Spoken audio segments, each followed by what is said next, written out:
सत श्री अकाल जी। चैनल पंजाबी देख रहे सारे दर्शकों का मैं शेरी स्वागत करती हाँ। बुलेटिन का आगाज कर लैंदे हां हैडलाइनस दे नाल।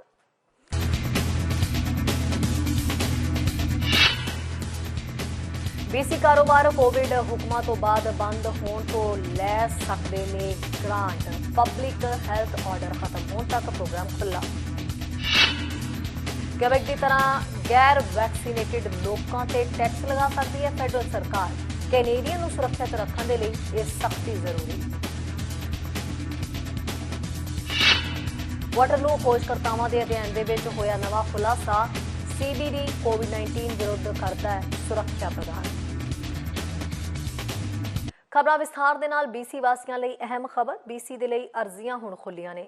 जनतक सेहत दफ्तर दोबारा बंद करने के आदेश दिते। कारोबारां दे लई कोविड-19 राहत ग्रांट का ऐलान होया है। योग कारोबारां दे विच बार, नाइट क्लब, लाउंज, योगा ते पायलट्स, स्टूडियो, जिम ते ईवेंट जिहड़े स्थान वो शामिल ने, जो कि 22 दसंबर के जनतक सेहत आदेश के कारण पूरी तरह बंद कर दिते गए सन। कारोबारी मालक, कर्मचारी या कॉन्ट्रैक्टर जिहड़े स्टाफ की गिनती के आधार के उत्ते $1000 तो $10,000 तक की जिहड़ी एक बार की ग्रांट प्राप्त कर सकते हैं। ग्रांट फंडिंग नूं किराया और बीमा रख रखाव ते कर्मचारियों की तनख्वाह वर्गे खर्चियां दे लई रखा जा सकता है। कारोबारां नूं अपनी ग्रांट अर्जी दे विच सीधी जमा जानकारी ते एक वपारक प्रमाणिकता दस्तावेज जिहड़े ने वो जिवें कि वपारक लाइसेंस, शराब दा लाइसेंस या फिर रजिस्ट्रेशन का बयान, मुलांकन का नोटिस या लीज समझौता कोई हैगा तां वो प्रदान जिहड़ा वो करना चाहिए है। प्रोग्राम का मकसद फैडरल सरकार के प्रोग्रामां नूं पूरा करना है, जिस दे विच लोकल लॉकडाउन प्रोग्राम ते कैनेडा वर्कर लॉकडाउन बैनीफिट शामिल ने। फैडरल प्रोग्रामां दे तहत कारोबार 75% तक तनख्वाह ते किराए की सहायता के लिए अर्जी दे सकते हैं। कामे आमदन सहायता दे विच प्रति हफ्ते $300 तक प्राप्त कर सकते हैं जेकर वो कोविड संबंधित बंद होने कारण प्रभावित होए ने, जिस कारण उन्हां दी आमदनी का 50% या इस तो वध दा नुकसान होया है। कोई भी कारोबारी जो सूबाई सेहत आदेशों के बावजूद खुले रहे ने ग्रांट फंडा की अर्जी देने योग नहीं होणगे। एक पासे ग्रांट दी जा रही है जिहड़े लोग प्रभावित होए ने, दूजे पासे कोविड नूं वधन दे विच जिहड़े लोग अहम भूमिका निभा रहे हैं उन्हां ते शिकंजा कसन की तैयारी की जा रही है। प्रधानमंत्री जस्टिन ट्रूडो का कहना है कि कोविड-19 के खिलाफ जंग दे विच जिहड़ा है वो इंसेंटिव्स ते सख्त मापदंड कारगर सिद्ध होंदे ने। उन्होंने आख्या कि क्यूबेक दे विच गैर वैक्सीनेटेड रेजिडेंट्स लई प्रस्तावित टैक्स तो यह सिद्ध होंदा है। उन्होंने आख्या क्यूबेक की तर्ज के उत्ते वैक्सीनेशन ना कराउण वालियां दे उत्ते फैडरल सरकार भी टैक्स ला सकती है। महामारी संबंधी अपडेट दौरान बुधवार को पत्रकारों के नाल गलबात करदे होए ट्रूडो ने कहा है कि ओरवा क्यूबेक ते उस प्लान का मुलांकन कर रहा है जिस दे विच ये चेतावनी जारी की गई है कि मैडिकल छूट तो बिना जे कोई कोविड-19 संबंधी वैक्सीनेशन नहीं कराउंदा उस तो ब्याज समेत टैक्स वसूलिया जाएगा। उन्होंने आख्या कि इस बारे प्रोविंस तो फैडरल सरकार नूं होर वेरवे हासिल होने की उड़ीक है। प्रधानमंत्री ने आख्या कि असीं अतीत दे विच भी ये वेख चुके हैं कि सख्त मापदंडां दे नाल गल बनी है ते कैनेडियंस नूं असीं सुरक्षित रखण दे विच कामयाब भी होए हां। असीं प्रोविंसां दे नाल रल के काम करते रहांगे कि आने वाले समय दे विच किहो जिहे मापदंड अपनाए जाण जिन्हां दे नाल वध तो वध कैनेडियन सुरक्षित रह सकन।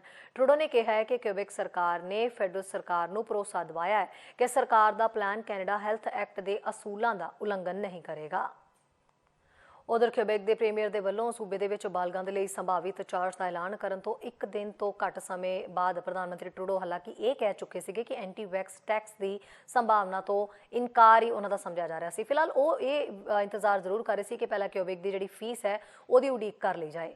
कोविड-19 वैक्सीन की डोज हासिल करन तो इनकार करने वाले गैर वैक्सीनेटेड जिहड़े ने क्यूबेक वासियों तो हुण फीस जिहड़ी वो वसूली जाएगी। क्यूबेक के प्रीमियर फ्रैंकोइस लेगार्ड का कहना है कि हैल्थ केयर की लागत नूं पूरा करन दे विच मदद करन दे लई गैर वैक्सीनेटेड बालकां तो हुण प्रोविंस के वल्लों वाधू फीस लई जाएगी। ये फीस उन्हां नागरिकां दे उत्ते अपलाई नहीं होवेगी जिन्हां दे कोल जायज़ मैडिकल कारण ने। क्यूबेक के प्रीमियर वलों अपने सूबे दे विच टीकाकरण ना कीते बालगां दे लई संभावी चार्ज का ऐलान करन तो एक दिन तो घट समय बाद प्रधानमंत्री ਰਾਸ਼ਟਰੀ ਐਂਟੀ ਵੈਕਸ ਟੈਕਸ ਦੀ ਸੰਭਾਵਨਾ ਤੋਂ ਇਨਕਾਰ ਨਹੀਂ ਕਰ ਰਹੇ ਨੇ। ਜਸਟਿਨ ਟਰੂਡੋ ਦਾ ਇਹ ਵੀ ਅਪਡੇਟ ਓਮਿਕਰੋਨ ਕੋਵਿਡ-19 ਵੇਵ ਕਾਰਨ ਪ੍ਰੋਵਿੰਸਾਂ ਨੂੰ ਆਪਣੀ ਸਿਹਤ ਸੰਭਾਲ ਪ੍ਰਣਾਲੀਆਂ ਦੇ ਵਾਧੇ ਤਣਾਅ ਦਾ ਸਾਹਮਣਾ ਕਰਨ ਸਮੇਂ ਆਇਆ। ਟਰੂਡੋ ਨੂੰ ਬੁੱਧਵਾਰ ਨੂੰ ਉਹਨਾਂ ਲੋਕਾਂ ਦੇ ਲਈ ਰਾਸ਼ਟਰੀ ਵਿੱਤੀ ਚਾਰਜ ਦੀ ਸੰਭਾਵਨਾ ਬਾਰੇ ਪੁੱਛਿਆ ਗਿਆ ਜੋ ਵੈਧ ਡਾਕਟਰੀ ਕਾਰਨਾਂ ਤੋਂ ਬਿਨਾਂ ਟੀਕਾਕਰਨ ਤੋਂ ਇਨਕਾਰ ਕਰਦੇ ਰਹਿੰਦੇ ਨੇ। ਪ੍ਰਧਾਨ ਮੰਤਰੀ ਟਰੂਡੋ ਨੇ ਕਿਹਾ ਕਿ ਸਾਨੂੰ ਕਿਊਬੈਕ ਸਰਕਾਰ ਦੁਆਰਾ ਦਿਲਚਸਪੀ ਨਾਲ ਇਹ ਪ੍ਰਸਤਾਵ ਹੋਇਆ ਪਰ ਇਸ ਤੇ ਕੋਈ ਟਿੱਪਣੀ ਕਰਨ ਤੋਂ ਪਹਿਲਾਂ ਸਾਨੂੰ ਇਹ ਸੁਣਨਾ ਹੋਵੇਗਾ ਕਿ ਇਹ ਕੰਮ ਕਿਵੇਂ ਕਰੇਗਾ। ਉਹਨਾਂ ਕਿਹਾ ਅਸੀਂ ਇਹ ਦੇਖਣ ਦੇ ਲਈ ਸਿਹਤ ਮਾਹਰਾਂ ਦੇ ਨਾਲ ਕੰਮ ਕਰਨਾ ਜਾਰੀ ਰੱਖਦੇ ਹਾਂ ਕਿ ਅਸੀਂ ਕਿਵੇਂ ਵੱਧ ਤੋਂ ਵੱਧ ਲੋਕਾਂ ਨੂੰ ਟੀਕਾ ਲਗਵਾਉਣ ਉਹਨਾਂ ਦੇ ਬੂਸਟਰਾਂ ਨੂੰ ਪ੍ਰਾਪਤ ਕਰਨ ਦੇ ਲਈ ਉਤਸ਼ਾਹਿਤ ਕਰ ਸਕਦੇ ਹਾਂ। ਉਹਨਾਂ ਨੋਟ ਕੀਤਾ ਹੈ ਕਿ ਕਿਊਬੈਕ ਨੇ ਫੈਡਰਲ ਸਰਕਾਰ ਨੂੰ ਭਰੋਸਾ ਦਿਵਾਇਆ ਕਿ ਉਸ ਦਾ ਪ੍ਰਸਤਾਵ ਕੈਨੇਡਾ ਹੈਲਥ ਐਕਟ ਸਤਿਕਾਰ ਕਰੇਗਾ। ਉਹਨਾਂ ਦੀ ਸਰਕਾਰ ਸੰਘੀ ਪੱਧਰ ਤੇ ਸਪਸ਼ਟ ਹੈ ਕਿ ਇਹ ਟੀਕਾਕਰਨ ਕਰਨਾ ਕਿੰਨਾ ਮਹੱਤਵਪੂਰਨ ਹੈ। ਅਸੀਂ ਇਹ ਯਕੀਨੀ ਬਣਾਉਣ ਦੇ ਲਈ ਬਹੁਤ ਮਜ਼ਬੂਤ ਉਪਾਅ ਕੀਤੇ ਨੇ ਕਿ ਦੇਸ਼ ਭਰ ਦੇ ਯਾਤਰੀਆਂ ਨੂੰ ਪੂਰੀ ਤਰ੍ਹਾਂ ਟੀਕਾਕਰਨ ਦੀ ਲੋੜ ਹੈ। ਇਹ ਉਹ ਚੀਜ਼ਾਂ ਨੇ ਜਿਨ੍ਹਾਂ ਤੇ ਅਸੀਂ ਅੱਗੇ ਵਧਣਾ ਜਾਰੀ ਰੱਖਿਆ ਕਿਉਂਕਿ ਸਭ ਤੋਂ ਵਧੀਆ ਰਾਹ ਟੀਕਾਕਰਨ ਹੈ। ਓਮਿਕਰੋਨ ਦਾ ਫੈਲਣਾ ਕਈ ਸਿਹਤ ਪ੍ਰਣਾਲੀਆਂ ਨੂੰ ਪਛਾੜਨ ਦੀ ਧਮਕੀ ਦੇ ਰਿਹਾ ਹੈ ਤੇ ਫੌਜੀ ਚੇਤਾਵਨੀ ਦਿੰਦੇ ਨੇ ਕਿ ਉਹਨਾਂ ਦੇ ਕੋਲ ਪ੍ਰਾਂਤਾਂ ਤੋਂ ਐਮਰਜੈਂਸੀ ਬੇਨਤੀਆਂ ਨੂੰ ਪੂਰਾ ਕਰਨ ਲਈ ਡਾਕਟਰੀ ਕਰਮਚਾਰੀ ਨਹੀਂ ਹੋ ਸਕਦੇ ਨੇ। ਕਿਊਬੈਕ ਦੇ ਪ੍ਰੀਮੀਅਰ ਫ੍ਰਾਂਸਵਾ ਲੈਗਾਲਟ ਨੇ ਮੰਗਲਵਾਰ ਨੂੰ ਕਿਹਾ ਹੈ ਕਿ ਵਾਧੂ ਫੀਸ ਸਿਹਤ ਸੰਭਾਲ ਦੇ ਖਰਚਿਆਂ ਨੂੰ ਕਵਰ ਕਰਨ 'ਚ ਮਦਦ ਕਰੇਗੀ ਤੇ ਇਹ ਕਿ ਇੱਕ ਵੈਧ ਡਾਕਟਰੀਕਰਨ ਵਾਲੇ ਨਿਵਾਸੀਆਂ ਤੇ ਲਾਗੂ ਨਹੀਂ ਹੋਵੇਗਾ। ਲੈਗਾਲਟ ਦਾ ਕਹਿਣਾ ਹੈ ਕਿ ਫੀਸ ਦੀ ਰਕਮ ਅਜੇ ਤੱਕ ਨਿਰਧਾਰਿਤ ਨਹੀਂ ਕੀਤੀ ਗਈ ਹੈ ਪਰ ਇਹ ਮਹੱਤਵਪੂਰਨ ਹੋਣਾ ਚਾਹੀਦਾ ਹੈ ਤਾਂ ਜੋ ਟੀਕਾ ਨਾ ਲਗਾਏ ਗਏ ਲੋਕਾਂ ਨੂੰ ਸ਼ਾਟ ਲੈਣ ਲਈ ਯਕੀਨ ਦਿਵਾਇਆ ਜਾ ਸਕੇ। ਉਹਨਾਂ ਵੈਕਸੀਨ ਨਾ ਲੈਣ ਵਾਲੇ ਕਿਊਬੇਕਰਸ ਦੇ ਲਈ ਕਿਹਾ ਹੈ ਕਿ ਇਸ ਸਮੇਂ ਇਹ ਲੋਕ ਸਿਹਤ ਸੰਭਾਲ ਨੈਟਵਰਕ ਤੇ ਬਹੁਤ ਮਹੱਤਵਪੂਰਨ ਬੋਝ ਪਾਉਂਦੇ ਨੇ ਤੇ ਮੈਨੂੰ ਲੱਗਦਾ ਹੈ ਕਿ ਇਹ ਆਮ ਗੱਲ ਹੈ ਕਿ ਬਹੁਗਿਣਤੀ ਆਬਾਦੀ ਪੁੱਛ ਰਹੀ ਹੈ ਕਿ ਇਸ ਦੇ ਨਤੀਜੇ ਕੀ ਹੋਣਗੇ ਪਰ ਅਸੀਂ ਵੈਕਸੀਨ ਪਾਸਪੋਰਟ ਦੀ ਵਰਤੋਂ ਨੂੰ ਫੈਲਾਉਣਾ ਜਾਰੀ ਰੱਖਾਂਗੇ। ਪਰ ਉਹ ਸੋਚਦੇ ਨੇ ਕਿ ਇਹ 90% ਦੀ ਆਬਾਦੀ ਲਈ ਨਿਰਪੱਖਤਾ ਦਾ ਸਵਾਲ ਹੈ ਜਿਨ੍ਹਾਂ ਨੇ ਕੁਰਬਾਨੀਆਂ ਕੀਤੀਆਂ ਨੇ ਤੇ ਮੈਨੂੰ ਲੱਗਦਾ ਹੈ ਕਿ ਅਸੀਂ ਉਹਨਾਂ ਦੇ ਇਸ ਕਿਸਮ ਦੇ ਮਾਪ ਦੇ ਦੇਣਕਾਰ ਹਾਂ। ਇਹ ਪਹਿਲੀ ਵਾਰ ਹੈ ਜਦੋਂ ਕੈਨੇਡਾ ਦੇ ਵਿੱਚ ਸਰਕਾਰ ਨੇ ਕੋਵਿਡ-19 ਵਿਰੁੱਧ ਟੀਕਾਕਰਨ ਕਰਨ ਤੋਂ ਇਨਕਾਰ ਕਰਨ ਵਾਲੇ ਲੋਕਾਂ ਲਈ ਫੀਸ ਦਾ ਐਲਾਨ ਕੀਤਾ ਹੈ। ਟਰੂਡੋ ਕੈਨੇਡੀਅਨਾਂ ਨੂੰ ਟੀਕਾਕਰਨ ਕਰਵਾਉਣ ਦੇ ਲਈ ਲਗਾਤਾਰ ਤਾਕੀਦ ਕਰਦੇ ਰਹਿੰਦੇ ਨੇ। 5 ਸਾਲ ਤੇ ਇਸ ਤੋਂ ਵੱਧ ਉਮਰ ਦੇ ਬੱਚਿਆਂ ਨੂੰ ਵੀ ਇਸ ਯਤਨ ਵਿੱਚ ਸ਼ਾਮਿਲ ਹੋਣ ਦੀ ਲੋੜ ਹੈ। ਉਹਨਾਂ ਨੋਟ ਕੀਤਾ ਕਿ 5 ਤੋਂ 11 ਸਾਲ ਦੇ ਸਿਰਫ 45% ਦੀ ਬੱਚਿਆਂ ਨੇ ਆਪਣੇ ਸ਼ਾਟ ਲਏ ਨੇ। ਅਸੀਂ ਇਸ ਦੇਸ਼ ਭਰ ਦੇ ਬੱਚਿਆਂ ਨੂੰ ਜਾਣਦੇ ਹਾਂ। ਤੁਸੀਂ ਪਿਛਲੇ ਲੰਬੇ ਸਾਲਾਂ ਤੋਂ ਸਹੀ ਕੰਮ ਕਰ ਰਹੇ ਹੋ ਤੇ ਨਿਰਾਸ਼ਾਜਨਕ ਹੈ ਪਰ ਤੁਸੀਂ ਸ਼ਾਨਦਾਰ ਰਹੇ ਹੋ ਤੇ ਸਾਨੂੰ ਇਸ ਵਿੱਚੋਂ ਲੰਘਣ ਲਈ ਹਰ ਸੰਭਵ ਕੋਸ਼ਿਸ਼ ਕਰਦੇ ਰਹਿਣ ਦੀ ਲੋੜ ਹੈ। ਇਹ ਸਵੀਕਾਰ ਕਰਦੇ ਹੋਏ ਇਹ ਉਹਨਾਂ ਬੱਚਿਆਂ ਦੇ ਲਈ ਕਿੰਨਾ ਨਿਰਾਸ਼ਾਜਨਕ ਰਿਹਾ ਹੈ ਜਿਨ੍ਹਾਂ ਨੂੰ ਸਕੂਲੀ ਪੜ੍ਹਾਈ ਵਿੱਚ ਚੁਣੌਤੀਆਂ ਦਾ ਸਾਹਮਣਾ ਕਰਨਾ ਪਿਆ ਹੈ। ਇਸ ਦੌਰਾਨ ਪ੍ਰਧਾਨ ਮੰਤਰੀ ਨੇ ਐਲਾਨ ਕੀਤਾ ਹੈ ਕਿ ਫੈਡਰਲ ਸਰਕਾਰ ਕਾਰੋਬਾਰਾਂ ਲਈ ਕੈਨੇਡਾ ਐਮਰਜੈਂਸੀ ਬਿਜ਼ਨਸ ਅਕਾਊਂਟ ਤੋਂ ਸਵੀਕਾਰ ਕੀਤੇ ਗਏ ਕਰਜ਼ਿਆਂ ਦੀ ਅਦਾਇਗੀ ਕਰਨ ਦੀ ਸਮਾਂ ਸੀਮਾ ਵਧਾਏਗੀ। ਉਹਨਾਂ ਕੋਲ ਹੁਣ ਅਜਿਹਾ ਕਰਨ ਲਈ 2023 ਦੇ ਅੰਤ ਤੱਕ ਦਾ ਸਮਾਂ ਹੈ। ਨਿਊਜ਼ ਡੈਸਕ ਤੋਂ ਚੈਨਲ ਪੰਜਾਬੀ ਦੀ ਰਿਪੋਰਟ। ਹੁਣ ਤੱਕ ਹਰ ਉਸ ਚੀਜ਼ ਦੇ ਅਧਿਐਨ ਦੇ ਉੱਤੇ ਨਜ਼ਰ ਰੱਖੀ ਜਾ ਰਹੀ ਹੈ ਜੋ ਕੋਵਿਡ ਵਿਰੁੱਧ ਲੜਨ ਦੀ ਸ਼ਕਤੀ ਰੱਖਦਾ ਹੈ। ਹਾਲ ਹੀ ਦੇ ਸਾਹਮਣੇ ਆਏ ਵਾਟਰਲੂ ਖੋਜਕਰਤਾਵਾਂ ਦੇ ਅਧਿਐਨ ਦੇ ਮੁਤਾਬਕ CBD ਕੋਵਿਡ ਤੋਂ ਸੁਰੱਖਿਆ ਪ੍ਰਦਾਨ ਕਰਦਾ ਹੈ ਤੇ ਇਹ ਸੈੱਲਾਂ ਦੇ ਪ੍ਰਤੀਕਿਰਿਆ ਨੂੰ ਵਧਾਉਂਦਾ ਹੈ। ਯੂਨੀਵਰਸਿਟੀ ਦਾ ਦਾਅਵਾ ਹੈ ਕਿ ਜੀਨੋਮ ਤੋਂ ਪ੍ਰੋਟੀਨ ਮਨੁੱਖੀ ਕਿਡਨੀ ਸੈੱਲਾਂ ਤੇ ਸਿਹਤਮੰਦ ਨਿਰੰਤਰਣ ਸੈੱਲਾਂ ਦੇ ਵਿੱਚ ਤਾਲਮੇਲ ਕਿਵੇਂ ਬਿਠਾਉਂਦਾ ਹੈ ਇਸ ਤੇ ਖਾਸ ਖਿਆਲ ਰੱਖਿਆ ਜਾ ਰਿਹਾ ਹੈ। ਇੱਕ ਰਿਪੋਰਟ ਤੇ ਨਜ਼ਰ ਪਾ ਲੈਂਦੇ ਹਾਂ। ਓਨਟਾਰੀਓ ਯੂਨੀਵਰਸਿਟੀ ਦਾ ਅਧਿਐਨ ਦਰਸਾਉਂਦਾ ਹੈ ਕਿ CBD ਕੋਵਿਡ-19 ਦੇ ਵਿਰੁੱਧ ਕੁਝ ਸੁਰੱਖਿਆ ਪ੍ਰਦਾਨ ਕਰ ਸਕਦਾ ਹੈ। ਵਾਟਰਲੂ ਯੂਨੀਵਰਸਿਟੀ ਦੇ ਖੋਜਕਰਤਾਵਾਂ ਦੁਆਰਾ ਇੱਕ ਨਵਾਂ ਅਧਿਐਨ ਦਰਸਾਉਂਦਾ ਹੈ ਕਿ ਸਿੰਥੈਟਿਕ ਕੈਨੇਬੀਡਾਈਲ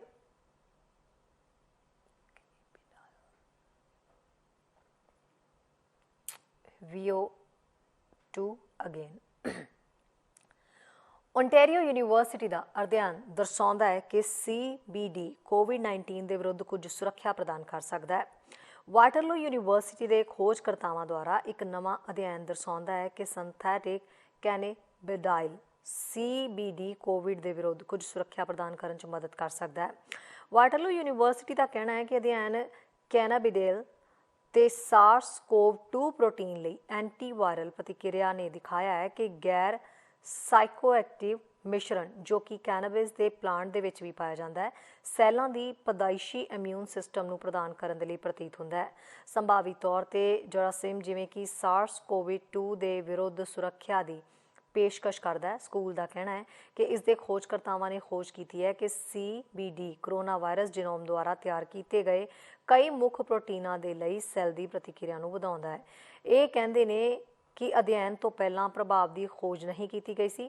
ਯੂਨੀਵਰਸਿਟੀ ਦਾ ਕਹਿਣਾ ਹੈ ਕਿ ਖੋਜਕਰਤਾਵਾਂ ਨੇ ਦੇਖਿਆ ਕਿ ਜੀਨੋਮ ਤੋਂ ਪ੍ਰੋਟੀਨ ਮਨੁੱਖੀ ਕਿਡਨੀ ਸੈੱਲਾਂ 'ਚ ਕਿਵੇਂ ਕੰਮ ਕਰਦੇ ਨੇ, CBD ਦੇ ਨਾਲ ਤੇ ਉਸ ਤੋਂ ਬਿਨਾਂ ਵੀ। ਪ੍ਰੋਫੈਸਰ ਰੋਬਿਨ ਡੰਕਨ ਦਾ ਕਹਿਣਾ ਹੈ ਕਿ ਜਦੋਂ ਫੇਫੜਿਆਂ ਜਾਂ ਪਾਚਨ ਨਾਲੀ ਦੇ ਸੈੱਲਾਂ ਨੂੰ ਵਾਇਰਸ ਨਾਲ ਸੰਕਰਮਿਤ ਕੀਤਾ ਜਾਂਦਾ ਹੈ ਤਾਂ ਉਹਨਾਂ ਦੇ ਵਿੱਚ ਮਹਿਸੂਸ ਕਰਨ ਤੇ ਪ੍ਰਕਿਰਿਆ ਕਰਨ ਦੀ ਸਮਰੱਥਾ ਹੁੰਦੀ ਹੈ। ਉਹ ਸੈੱਲਾਂ ਦੇ ਅੰਦਰ ਪੈਦਾ ਹੋਏ ਜਵਾਬਾਂ ਨੂੰ ਸਰਗਰਮ ਕਰਕੇ ਅਜਿਹਾ ਕਰਦੇ ਨੇ ਜੋ ਬਚਾਅ ਦੀ ਪਹਿਲੀ ਲਾਈਨ ਬਣਾਉਂਦੇ ਨੇ। ਕੋਵਿਡ-19 ਦੇ ਮਾਮਲੇ ਦੇ ਵਿੱਚ ਹਾਲਾਂਕਿ ਇਹ ਪ੍ਰਕਿਰਿਆ ਬਹੁਤ ਵਧੀਆ ਨਹੀਂ ਹੈ, ਜਿਸ ਨੇ ਉੱਚ ਸੰਕਰਮਣ ਦਰਾਂ ਦੇ ਵਿੱਚ ਯੋਗਦਾਨ ਪਾਇਆ। ਉਹਨਾਂ ਦਾ ਕਹਿਣਾ ਹੈ ਕਿ ਕੋਵਿਡ-19 ਵਰਗੇ ਵਾਇਰਸ ਨਾਲ ਸੈੱਲ ਆਮ ਤੌਰ ਤੇ ਇੱਕ ਅੰਦਰੂਨੀ ਪ੍ਰਣਾਲੀ ਨੂੰ ਕਿਕ ਸਟਾਰਟ ਕਰਦੇ ਨੇ ਜੋ ਵਾਇਰਸ ਨੂੰ ਕੱਟ ਦਿੰਦੇ ਨੇ, ਜਦਕਿ ਸੈੱਲਾਂ ਨੂੰ ਅਸਲ ਦੇ ਵਿੱਚ ਖੋਦਣ ਤੋਂ ਪਹਿਲਾਂ ਹੀ ਮਾਰ ਦਿੰਦੇ ਨੇ। ਡੰਕਨ ਨੇ ਦੱਸਿਆ ਹੈ ਕਿ ਇਹ ਇੱਕ ਲਾਗ ਨੂੰ ਰੋਕ ਸਕਦਾ ਹੈ ਜਾਂ ਸਰੀਰ ਦੇ ਵਿੱਚ ਜਾਂ ਦੂਜਿਆਂ ਦੇ ਵਿੱਚ ਇਸ ਦੇ ਫੈਲਣ ਨੂੰ ਹੌਲੀ ਕਰ ਸਕਦਾ ਹੈ। ਜਦੋਂ ਅਸੀਂ CBD ਨੂੰ ਇਹਨਾਂ ਵਾਇਰਲ ਪ੍ਰੋਟੀਨਾਂ ਦੇ ਨਾਲ ਜੋੜਿਆ ਤਾਂ ਉਹਨਾਂ ਦੇ ਕੋਲ ਇਸ ਪ੍ਰਣਾਲੀ ਨੂੰ ਸਰਗਰਮ ਕਰਨ ਤੇ ਐਪੋਪਟੋਸਿਸ ਨੂੰ ਸਰਗਰਮ ਕਰਨ ਦੀ ਬਹੁਤ ਵਧੀਆ ਸਮਰੱਥਾ ਸੀ। ਉਹਨਾਂ ਨੋਟ ਕੀਤਾ ਹੈ ਕਿ ਉਹਨਾਂ ਸੈੱਲਾਂ ਦੇ ਵਿੱਚ ਜੋ ਪਹਿਲਾਂ ਕਰੋਨਾ ਵਾਇਰਸ ਦੇ ਸੰਪਰਕ ਵਿੱਚ ਨਹੀਂ ਆਏ ਸਨ, CBD ਦੀ ਉੱਚ ਉਪਚਾਰਕ ਮਾਤਰਾ ਵਾਇਰਲ ਲਾਗਾਂ ਦਾ ਜਵਾਬ ਦੇਣ ਲਈ ਸੈੱਲਾਂ ਦੀ ਤਿਆਰੀ ਨੂੰ ਵਧਾਉਂਦੀ ਜਾਪਦੀ ਹੈ। ਮਾਰੀਆ ਫਰਨਾਂਡਿਸ, ਜਿਸ ਨੇ ਸੈੱਲ ਅਧਿਐਨ ਕੀਤਾ ਤੇ ਕਿਹਾ ਕਿ ਇਹ ਸੁਝਾਅ ਦਿੰਦਾ ਹੈ ਕਿ ਸਹੀ ਖੁਰਾਕ ਤੇ CBD ਸੈੱਲਾਂ ਨੂੰ ਵਾਇਰਸ ਪ੍ਰਤੀ ਪ੍ਰਤੀਕਿਰਿਆ ਕਰਨ ਦੇ ਲਈ ਤਿਆਰ ਹੋਣ ਦੀ ਬਿਹਤਰ ਸਥਿਤੀ ਦੇ ਵਿੱਚ ਮਦਦ ਕਰ ਸਕਦਾ ਹੈ, ਪਰ ਇਹ ਉਦੋਂ ਤੱਕ ਜਵਾਬ ਨਹੀਂ ਦਿੰਦਾ ਜਦੋਂ ਤੱਕ ਕੋਈ ਲੋੜ ਨਾ ਹੋਵੇ। ਡੰਕਨ ਨੇ ਆਪਣਾ ਸਮਰਥਨ ਕਰਨ ਦੇ ਲਈ ਇੱਕ US ਅਧਿਐਨ ਦੇ ਵੱਲ ਇਸ਼ਾਰਾ ਕੀਤਾ ਜੋ ਇਹ ਦਰਸਾਉਂਦਾ ਹੈ ਕਿ ਮਿਰਗੀ ਦੇ ਮਰੀਜ਼ ਜਿਨ੍ਹਾਂ ਨੇ ਉੱਚ ਡੋਜ਼ ਫਾਰਮਾਸਿਊਟੀਕਲ CBD ਦੀ ਵਰਤੋਂ ਕੀਤੀ ਸੀ, ਉਹਨਾਂ ਵਿੱਚ ਕੋਵਿਡ-19 ਲਈ ਸਕਾਰਾਤਮਕ ਟੈਸਟ ਕਰਨ ਦਾ ਲਗਭਗ 10 ਗੁਣਾ ਜੋਖਮ ਹੈ। ਉਹਨਾਂ ਇਸ਼ਾਰਾ ਕੀਤਾ ਕਿ CBD ਉੱਚ ਪੱਧਰ ਦਾ ਕਾਰਨ ਨਹੀਂ ਬਣਦਾ ਜਿਵੇਂ ਕਿ THC ਕਰਦਾ ਹੈ, ਜੋ ਡਰੱਗ ਨੂੰ ਵਧੇਰੇ ਲਾਭਦਾਇਕ ਬਣਾਉਂਦਾ ਹੈ। ਸਕੂਲ ਦਾ ਕਹਿਣਾ ਹੈ ਕਿ ਅਧਿਐਨ ਜਿਸ ਦੀ ਪ੍ਰੀ-ਪੀਅਰ ਸਮੀਖਿਆ ਕੀਤੀ ਗਈ ਹੈ ਮੌਜੂਦਾ ਸਮੇਂ ਵਿੱਚ ਜੀਵਨ ਵਿਗਿਆਨ ਦੇ ਜਰਨਲ ਸਮੀਖਿਆ ਦੇ ਅਧੀਨ ਹੈ। ਨਿਊਜ਼ ਡੈਸਕ ਤੋਂ ਚੈਨਲ ਪੰਜਾਬੀ ਦੀ ਰਿਪੋਰਟ। ਜਿਹਦੇ ਅੱਗੇ ਦੇਖਦੇ ਹਾਂ ਅਹਿਮ ਮੁੱਦੇ ਦੇ ਉੱਤੇ ਆਧਾਰਿਤ ਗੱਲ ਅੱਜ ਦੀ। ਕੁਬੈਕ ਕੈਨੇਡਾ ਦਾ ਇੱਕ ਸੂਬਾ ਉਹ ਇੱਕ ਨਵਾਂ ਰੂਲ ਅਨਾਉਂਸ ਕਰਨ ਜਾ ਰਿਹਾ ਕਿ ਜਿਹੜੇ ਲੋਕ ਕੋਵਿਡ-19 ਦੀ ਵੈਕਸੀਨ ਲਾਉਣ ਤੋਂ ਨਾ ਕਰਦੇ ਆ ਉਹਨਾਂ ਉੱਪਰ ਹੈਲਥ ਟੈਕਸ ਲਾਇਆ ਜਾਊਗਾ। ਕੋਵਿਡ-19 ਨੇ ਇਸ ਪੈਂਡੈਮਿਕ ਨੇ ਪੂਰੀ ਦੁਨੀਆ ਨੂੰ ਪ੍ਰਭਾਵਿਤ ਕੀਤਾ ਤੇ ਅਜੇ ਤੱਕ ਇਹਦੇ ਤੋਂ ਬਚਣ ਦੇ ਕਈ ਤਰੀਕੇ ਲੱਭੇ ਜਾ ਰਹੇ ਆ। ਕਈ ਐਂਟੀਵਾਇਰਲ ਪਿਲਸ ਤਿਆਰ ਕੀਤੀਆਂ ਜਾ ਰਹੀਆਂ ਕਿ ਜੇ ਕਿਸੇ ਵਿਅਕਤੀ ਨੂੰ ਕੋਵਿਡ-19 ਹੋ ਜਾਵੇ ਤਾਂ ਉਹਨੂੰ ਉਹ ਗੋਲੀ ਦੇ ਦਿਓ, ਉਹਦੇ ਨਾਲ ਉਹਦਾ ਬਚਾਅ ਹੋ ਜਾਊਗਾ, ਉਹਦੇ ਨਾਲ ਉਹ ਹਸਪੀਟਲ 'ਚ ਜਾਣੋਂ ਬਚ ਜਾਊਗਾ, ਮੌਤ ਦਰ ਦੇ ਵਿੱਚ ਕਮੀ ਆ ਜਾਊਗੀ। ਪਰ ਫਿਰ ਵੀ ਅਜੇ ਤੱਕ ਇੱਕੋ ਇੱਕ ਗੱਲ ਜਿਹਦੇ ਉੱਤੇ ਸਾਰੇ ਵਿਗਿਆਨੀ ਸਹਿਮਤ ਨੇ ਕਿ ਇਹਦਾ ਇੱਕੋ ਇੱਕ ਇਲਾਜ ਵੈਕਸੀਨ ਆ, ਕਿ ਜਿੰਨੀ ਜ਼ਿਆਦਾ ਵੈਕਸੀਨੇਸ਼ਨ ਹੋਊਗੀ ਓਨਾ ਜ਼ਿਆਦਾ ਇਸ ਵਾਇਰਸ ਤੋਂ ਬਚਿਆ ਜਾ ਸਕਦਾ। ਇਹ ਨਿਯਮ ਕੈਨੇਡਾ ਵਿੱਚ ਵੀ ਲਾਗੂ ਹੁੰਦਾ, ਅਮਰੀਕਾ ਦੇ ਵਿੱਚ ਵੀ ਲਾਗੂ ਹੁੰਦਾ ਤੇ ਦੁਨੀਆ ਦੇ ਕਿਸੇ ਵੀ ਦੇਸ਼ ਉੱਪਰ ਲਾਗੂ ਹੁੰਦਾ। ਤੇ ਇਹ ਵੀ ਵਿਗਿਆਨੀ ਕਹਿੰਦੇ ਆ ਕਿ ਜਿੰਨਾ ਚਿਰ ਪੂਰੀ ਦੁਨੀਆ ਦੇ ਵਿੱਚ ਵੈਕਸੀਨੇਸ਼ਨ ਨਹੀਂ ਹੁੰਦੀ ਉਹਨਾਂ ਚਿਰ ਇਸ ਕੋਵਿਡ-19 ਤੋਂ ਨਿਜਾਤ ਨਹੀਂ ਪਾਈ ਜਾ ਸਕਦੀ। ਇਹਦੇ ਨਵੇਂ-ਨਵੇਂ ਵੇਰੀਐਂਟ ਸਾਹਮਣੇ ਆਉਂਦੇ ਰਹਿਣਗੇ। ਜਦੋਂ ਵੈਕਸੀਨ ਆਈ ਬਹੁਤ ਸਾਰੇ ਲੋਕਾਂ ਨੇ ਵੈਕਸੀਨ ਲਵਾਉਣੀ ਸ਼ੁਰੂ ਕਰ ਦਿੱਤੀ, ਬਹੁਤ ਸਾਰੇ ਲੋਕਾਂ ਨੇ ਵੈਕਸੀਨ ਲਵਾ ਲਈ। ਕੁਛ ਇੱਕ ਥੋੜ੍ਹੀ ਜਿਹੀ ਗਿਣਤੀ ਲੋਕਾਂ ਦੀ ਵੈਕਸੀਨ ਨਹੀਂ ਲਵਾ ਰਹੀ ਸੀ। ਉਹਨਾਂ ਦੇ ਵਿੱਚ ਕਈ ਕਾਰਨ ਸੀਗੇ। ਸਰਕਾਰਾਂ ਨੇ ਇਸ ਵੈਕਸੀਨ ਲਵਾਉਣ ਲਈ ਉਸ ਗਰੁੱਪ ਨੂੰ ਟਾਰਗੇਟ ਕਰਨ ਦੇ ਲਈ ਕਈ ਤਰ੍ਹਾਂ ਦੇ ਇਨਸੈਂਟਿਵ ਦਿੱਤੇ ਗਏ, ਕਈ ਤਰ੍ਹਾਂ ਦੇ ਲਾਲਚ ਦਿੱਤੇ ਗਏ। ਉਹਨਾਂ ਨੂੰ ਇਹ ਕਿਹਾ ਗਿਆ ਕਿ ਤੁਹਾਨੂੰ $100 ਦੇਵਾਂਗੇ, ਤੁਹਾਨੂੰ $1 ਮਿਲੀਅਨ ਦੀ ਲਾਟਰੀ ਕੱਢ ਦਿਆਂਗੇ, ਤੁਹਾਡੇ ਲਈ ਬਹੁਤ ਸਾਰੇ ਖਾਣ ਦੀਆਂ ਚੀਜ਼ਾਂ ਦੇਵਾਂਗੇ, ਕਈ ਕੁਛ ਦਿੱਤਾ ਗਿਆ। ਉਹਦੇ ਤੋਂ ਬਾਅਦ ਬਹੁਤ ਸਾਰੇ ਲੋਕਾਂ ਨੇ ਵੈਕਸੀਨ ਲਵਾ ਲਈ। ਬਾਵਜੂਦ ਇਹ ਸਾਰੇ ਕੁਛ ਦੇ ਬਾਵਜੂਦ ਸਰਕਾਰ ਦੇ ਪ੍ਰਚਾਰ ਕਰਨ ਦੇ ਇੱਕ ਛੋਟਾ ਜਿਹਾ ਸੈਗਮੈਂਟ ਅਜੇ ਵੀ ਵੈਕਸੀਨ ਲਵਾਉਣ ਦੇ ਲਈ ਤਿਆਰ ਨਹੀਂ ਆ।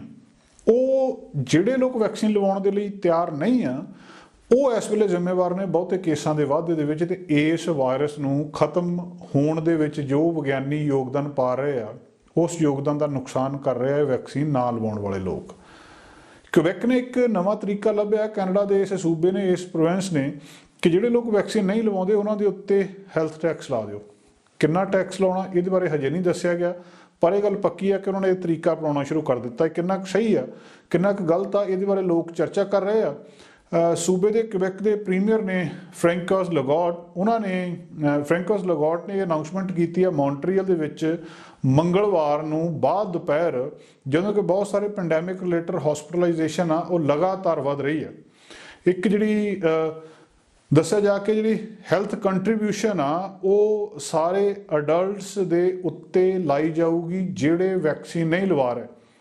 ਇੱਥੇ ਵੀ ਦੱਸਣਯੋਗ ਆ ਕਿ ਸਿਰਫ 10% ਲੋਕ ਆ ਜਿਨ੍ਹਾਂ ਨੇ ਵੈਕਸੀਨ ਨਹੀਂ ਲਵਾਈ, ਤੇ ਉਹ ਜਿਹੜੇ 10% ਨੇ ਉਹ 50% ਪੇਸ਼ੈਂਟਸ ਨੇ ਜਿਹੜੇ ICU ਬੈੱਡ ਦੇ ਉੱਤੇ ਹੈਗੇ ਆ। ਮਤਲਬ ਉਹ 10% ਹੀ ਬਹੁ ਗਿਣਤੀ ਦੇ ਵਿੱਚ ਹਸਪੀਟਲ ਦੇ ਵਿੱਚ ਜਾ ਰਹੇ ਆ। ਉਹੀ ਹਸਪੀਟਲ ਦੇ ਅਮਲੇ ਫੈਲੇ ਦੇ ਉੱਤੇ ਬੋਝ ਬਣ ਰਹੇ ਆ। ਉਹੀ ਪੂਰੇ ਹੈਲਥ ਕੇਅਰ ਸਿਸਟਮ ਦੇ ਉੱਤੇ ਜਿਹੜਾ ਪ੍ਰੈਸ਼ਰ ਪਾ ਰਹੇ ਆ। ਪ੍ਰੋਵਿੰਸ ਨੇ ਮੰਗਲਵਾਰ ਨੂੰ ਜਦੋਂ ਉਹਨਾਂ ਨੇ ਅਨਾਉਂਸਮੈਂਟ ਕੀਤੀ ਜਿਸ ਦਿਨ 188 ਪੇਸ਼ੈਂਟ ਸੀਗੇ ਕੋਵਿਡ-19 ਦੇ, ਟੋਟਲ 2742 ਹੋ ਗਏ ਆ ਤੇ 255 ਜਿਹੜੇ ਆ ਉਹ ਇੰਟੈਂਸਿਵ ਕੇਅਰ ਦੇ ਵਿੱਚ ਆ।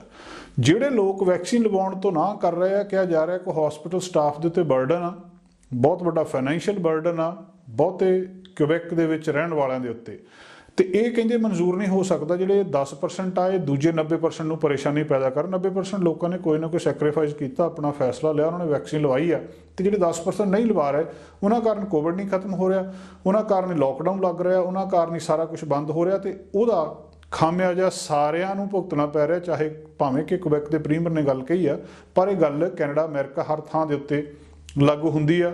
ਤੇ ਹੁਣ ਇਹਦੇ ਲਈ ਇਹ ਯਤਨ ਕੀਤਾ ਜਾ ਰਿਹਾ, ਜਿਹੜਾ ਵੀ ਆਉਣ ਵਾਲੇ ਹਫ਼ਤਿਆਂ ਦੇ ਵਿੱਚ ਘੱਟੋ ਘੱਟ 1 ਡੋਜ਼ ਲਾਉਣ ਤੋਂ ਰਿਫਿਊਜ਼ ਕਰ ਦਊਗਾ, ਉਹਨੂੰ ਬਿੱਲ ਆਊਗਾ, ਉਹਨੂੰ ਟੈਕਸ ਬਿੱਲ, ਹੈਲਥ ਟੈਕਸ ਜਿਹੜਾ ਲਾਇਆ ਜਾਊਗਾ। ਇਹ ਵੀ ਉਹਨਾਂ ਨੇ ਕਿਹਾ ਕਿ ਵੈਕਸੀਨੇਸ਼ਨ ਜਿਹੜੀ ਆ ਇੱਕ ਕੀ ਆ, ਇੱਕ ਖਾਸ ਚੀਜ਼ ਆ ਜਿਹੜੀ ਸਕਸੈਸ ਦੇ ਲਈ, ਜਿਹਦੇ ਨਾਲ ਇਸ ਕੋਵਿਡ-19 ਤੋਂ ਨਿਜਾਤ ਪਾਈ ਜਾ ਸਕਦੀ ਆ।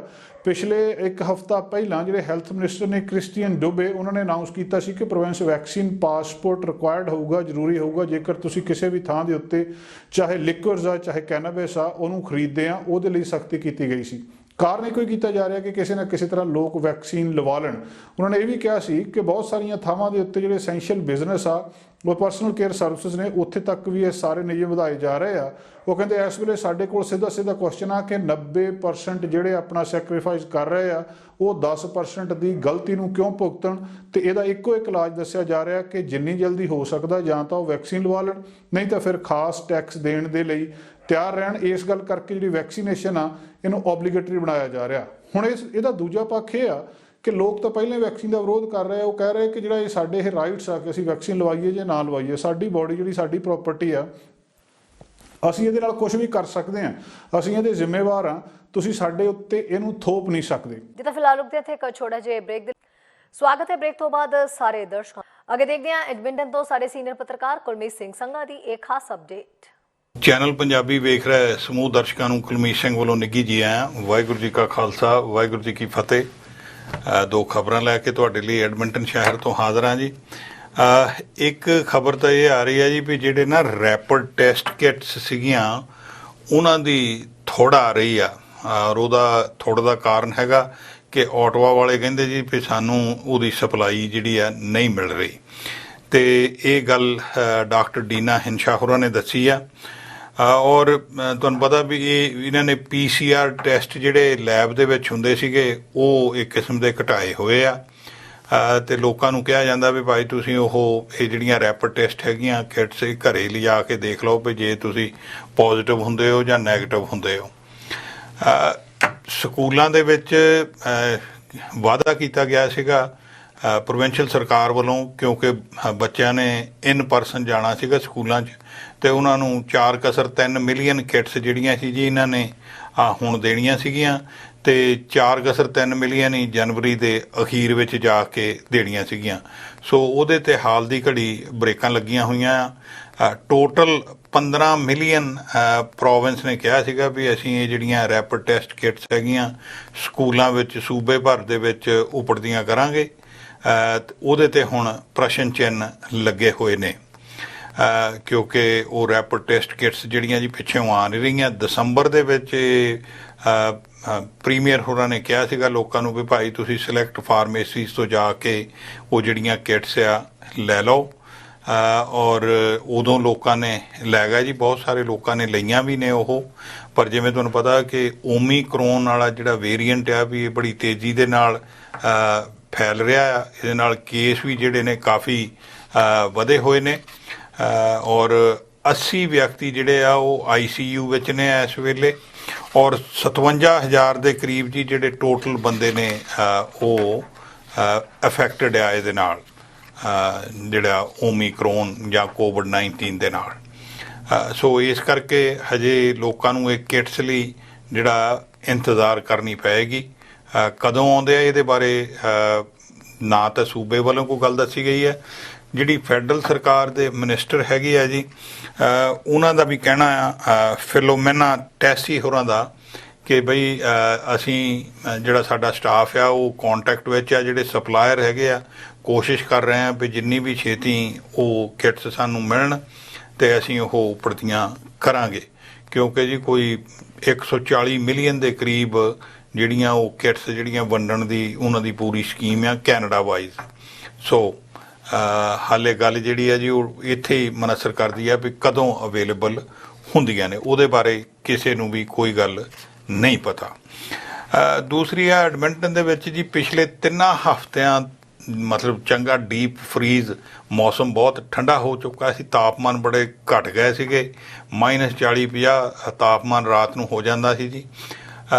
ਉਦੋਂ ਜਿਹੜੀ ਸਨੋ ਤੇ ਆਈਸ ਸੜਕਾਂ ਤੇ ਜਾਂ ਆਲੇ ਦੁਆਲੇ ਜਮ੍ਹਾਂ ਹੋਈ ਸੀ ਜੀ, ਉਹ ਸਿਟੀ ਨੇ ਵੀ ਆਪਣੇ ਇਕੁਇਪਮੈਂਟ ਪਾਸੇ ਕਰ ਲਿਆ ਸੀ ਵੀ ਕਿਤੇ ਟੁੱਟ ਨਾ ਜਾਣ।